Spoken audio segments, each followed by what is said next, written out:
হ্যাঁ, ইউনিট সরকার যেভাবে দেশটাকে গোটাইছে আমার সম্ভাবনা খুব ভালো একটা নির্বাচন দিবে, সুষ্ঠু একটা নির্বাচন দিবে মনে হয়। আওয়ামী লীগ সংগঠন বড়, কিন্তু এরা সন্ত্রাসী কার্যকলাপের কারণে দেশীয় এবং বিদেশি এদের কার্যক্রমের কারণে এদেরকে নিষিদ্ধ করা হয়েছে। বিধায় এরা সংগঠন ভালো চললে এরা ভালো না। হ্যাঁ, বিএনপি যে সুন্দর একটা নির্বাচন করবে সেটা খুব ভালো হবে বলে আমি মনে করি। জামাতের রাজনীতি তো অতীতের জামাত তো এমন কোনো আমার কাছে এমন কোনো কিছু মনে হয় না। এই যে তত্ত্বাবধায়ক সরকার আমলে আগামীতে নির্বাচন সুষ্ঠু হওয়ার কতটুকু আপনার সম্ভাবনা আছে মনে করেন? ইনশাল্লাহ খুব ভালো, আমি সম্ভাবনা ভালো মনে করি। হ্যাঁ, ইউনিট সরকার যেভাবে দেশটাকে গোটাইছে আমার সম্ভাবনা খুব ভালো একটা নির্বাচন দিবে, সুষ্ঠু একটা নির্বাচন দিবে মনে হয়। আগামীতে যদি নির্বাচন সুষ্ঠু হয়, আওয়ামী লীগ একটা বড় একটা সংগঠন, সেই সংগঠন যদি নির্বাচনে অংশগ্রহণ না করে তাহলে সাধারণ মানুষ হিসেবে আপনাদের কতটুকু যৌক্তিক আছে বলে মনে করেন? আওয়ামী লীগ সংগঠন বড়, কিন্তু এরা সন্ত্রাসী কার্যকলাপের কারণে দেশীয় এবং বিদেশি এদের কার্যক্রমের কারণে এদেরকে নিষিদ্ধ করা হয়েছে। বিধায় এরা সংগঠন ভালো চললে এরা ভালো না। হ্যাঁ, এদেরকে বাংলার মানুষ আর চায় না। হ্যাঁ, বিধায় এরা চালায় অন্য অন্য দল নিয়ে। হ্যাঁ, বিএনপি যে সুন্দর একটা নির্বাচন করবে সেটা খুব ভালো হবে বলে আমি মনে করি। জামাতের রাজনীতি নিয়ে আপনি কি বলবেন? জামাতের রাজনীতি তো অতীতের জামাত তো এমন কোনো আমার কাছে এমন কোনো কিছু মনে হয় না। তবে জামাত রাজনীতি করুক, হ্যাঁ, এরা যদি তাদেরকে জনগণের বুঝতে পাশ করে করুক, তো আমাদের দলের সাথে জামাতের কোনো তুলনা না। আমরা এটা অনেক বড় দল, টেকনাফ থেকে তেঁতুলিয়া পর্যন্ত। হ্যাঁ, বিএনপি গড় টু গড় বিএনপি আছে।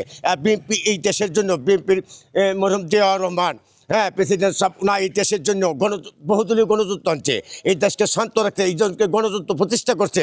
হ্যাঁ, উনার কোনো তুলনাই হয় না অন্য কোনো নেতার সাথে।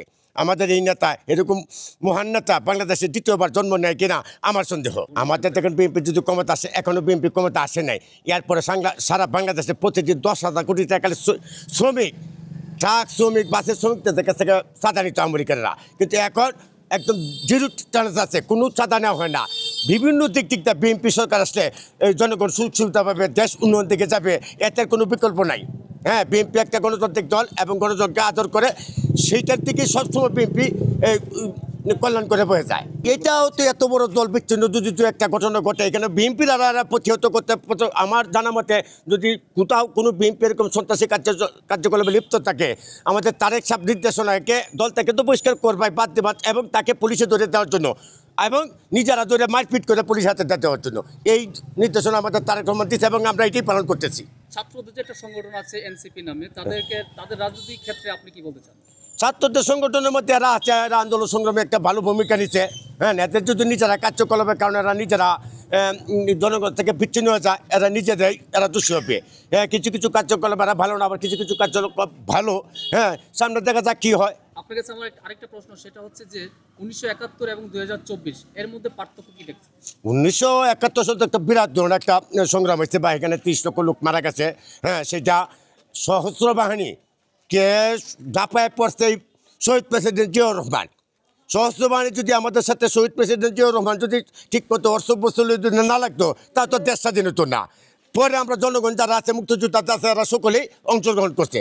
কিন্তু এটা স্বাধীনতা ঘোষক যে এমনি বলে না থাকে, যিনি এই দেশকে তার নিজের রক্ত দিয়ে নিজের সশস্ত্র বাহিনী থেকে এই দেশকে স্বাধীন করেছে, বা অন্যরা সহযোগিতা করেছে, কথাবার্তা বলছে, কিন্তু অস্ত্র নিয়ে যুদ্ধ করেছে এবং শহীদ প্রেসিডেন্ট জিয়াউর রহমান।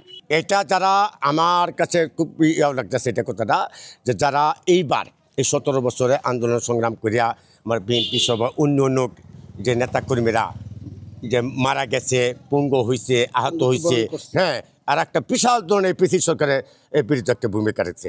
এদেরকে একটা পুনর্বাসন করার জন্য আমি এই সরকারের কাছে আমি এটা আপনার জানাবো যে সরকার আমরা একটা যুদ্ধার দাবি জানাই। কিন্তু এখনকার যারা আছে, জুলাই যোদ্ধা যারা আছেন, তারা যে প্রকৃত মুক্তিযোদ্ধা, 71-এর মুক্তিযোদ্ধাদেরকে আপনারা যে জুতার মালা দিচ্ছেন বা বিভিন্নভাবে যে হেনস্থা করছেন, এই দিকগুলো আপনি 71 মুক্তিযোদ্ধাকে কোনো বাংলাদেশের মানুষ এরা কোনো জুতার মালা দেবে না, এটা এরা আমাদের দেশের মানুষ না।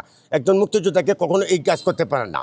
যদি তার কার্যকলাপে যদি মুক্তিযোদ্ধা হয়েও যদি তার কার্যকলাপে দেশের বিপক্ষে চলে যায়, তা তো করা কিছু নাই। তাহলে প্রকৃত মুক্তিযোদ্ধাকে কখনো সম্মান করবে, এদেরকে কখনো জুতার মালা দিবে না।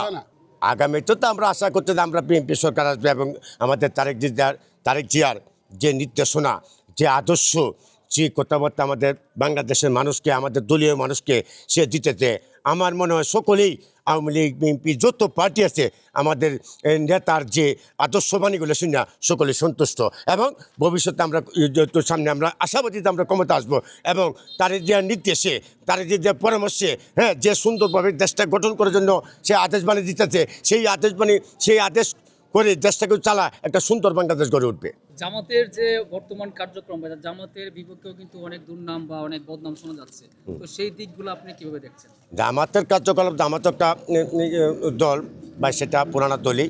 জামাত যদি আসে আইসা তাদের কার্যকলাপ ভালো করে যদি সে নির্বাচন করবে, যদি তাদেরকে জনগণে বুদ্ধে পাস করে কোনো সমস্যা নাই, দিতেই পারে। যে তো তার যার যে আচরণের উপরে মানুষের ভোট দিবে, আত্মবিশ্বাস থাকতে হবে দেশের মানুষের, কাকে আমরা সরকার বানাইলে ভালো থাকবে। তা আমার মনে হয় যে ঘুরাঘেরা আমার যতটুকু অনুমান, আমি বিএনপির দল করি বিদায় নাই, আমি বিএনপির একজন ইউনিয়ন সভাপতি হিসেবেই না, আমি একজন 20-22টা মামলা খাইয়া অনেক অত্যাচার হইয়া আছি দেখে এটা না।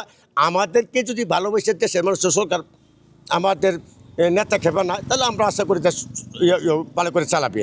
আর জামাতের কথাটা যদি হাতেরকে বানাতে পারে, তা আমার কাছে খুব সম্ভাবনা যায় না। আর হয়তো বিরোধী দল অবস্থান থাকতে পারে, এরকম একটা আমার সম্ভাবনা। পিআর নির্বাচন নিয়ে আপনি কি বলতে চান? পিয়ার বলতে এটা তো হুদায় জামাতের বা বিভিন্ন যে চর্মনায় এরা হইলো হুদায় কথাবার্তা হলে। পিয়ার বলতে পিয়ার কি, আমি বুদ্ধিম গোপালগঞ্জ যাইব ময়মনসিং সিং, এটা কোনো ক্যাটারি আসে না, এটা কোনো মানুষই গ্রহণ করে নেবে না।